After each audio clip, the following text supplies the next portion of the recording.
You are watching Psychic Witch Talk, hosted by Christine Rossi and Diana Rachel, shot at the Mystic Dream in Walnut Creek, California. Hi, welcome to Psychic Witch Talk. I'm Diana Rachel. I am one of the members of the Mystic Dream Psychic Guild that works at the Mystic Dream in Walnut Creek, Minnesota. And today I am here to show you how to cleanse an object and put your intention into it. And I want to start by saying there is no one way to do this. I'm simply showing you a way that I have used for a really long time that seems to be extremely effective, at least for me, and has been effective for other people that I've showed this to. So what I use is the 4 elements model, which is just one of many models of elements in different systems. Since I'm a Western magician, I just use Western symbols because that's what I align with. So starting with roughly east and incense, south and fire and a candle, west and water, and then north and earth, which is some red, black, and white salt that I have here.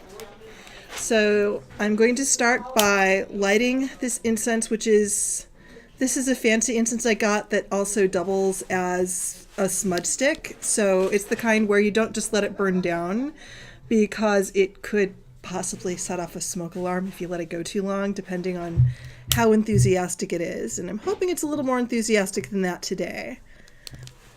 And then over here, the candle, because white's a good catch-all color for all of the things. And I have already prayed over each of one of these, so they already are charged with intent, or if you're not a prayer person, just having a little talk saying, hey, here's what I need you to do. So the object I am charging today is this, which is this really fun evil eye bracelet that I got in a Tibetan shop over in the Haight about 2 days ago. And so since, it had a little bit of zip of its own to it to begin with, but I want to kind of add my own to it.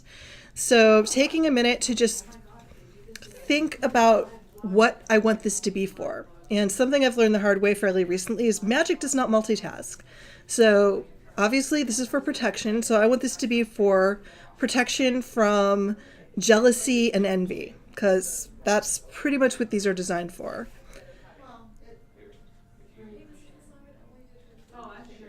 Okay, and so I'm going to take this and I pass it through the incense first. And so I stop and I imagine what it feels like to be the incense flowing through this object. And then I stop to imagine the object and what the incense feels like on it. And I ask about the qualities of air, clarity, spotting what's coming, having a good sense of observation, which is also important in protection.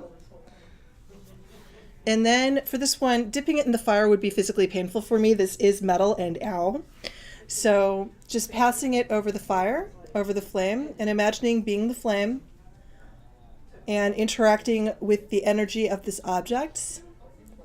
Imagining the object accepting the energy of the flame so that it has force to it and responds to my will, since fire is usually associated with will. And its will is my will in that it wants to look to my good. And then next, especially after holding it over fire for a minute, which is hot, water is good. And so in this case, I wouldn't do this with selenite, or there's some objects you just can't get wet. This is one where it's metal, it's fine, you can get it wet. So again, just dipping it in the water for a moment. It doesn't have to be a deep dip, just enough to, get the core symbol.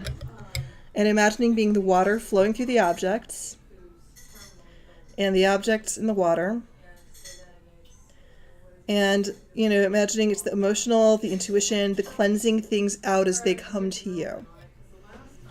And then from there,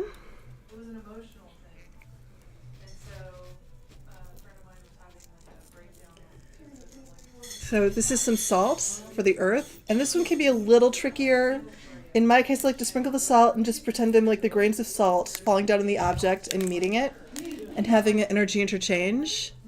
But I could just set it down in there and put my hand over it for a minute, so it's sort of like a mini burial is it accepts the energy of the earth because that's where it wants to ground out the energy coming at me, and where it leaves an exchange where it pulls energy up that protects me further. And so this particular method isn't actually mine. It's one I learned from reading Laurie Cabot's books, Power of the Witch and Love Magic. And this technique has served me well for over 20 years. So I also will do a quick prayer to the divine. So for the divine energy to bless this and protect me from evil and jealousy. And for the divinity in the earth below to protect this from evil and jealousy. And to use this to protect me from evil and jealousy. So mote it be. And so now I just can go ahead and put this puppy on, and woohoo! I have evil eye protection. So thanks for watching, and you know that we'll be here again soon. Book Diana at Diana Rachel Psychic Life Coaching by going to dianarachel.com. Don't forget the J between the A and the C, or by texting 415-508-3202. All appointments must be made a minimum of 24 hours in advance. Appointments are available by Skype, phone, and in person for those in the San Francisco Bay Area. Pick up your copy of Diana's book and Diagram Prize nominee, Divorcing a Real Witch for Pagans and the People That Used to Love Them. Available on Amazon today in Kindle and softcover.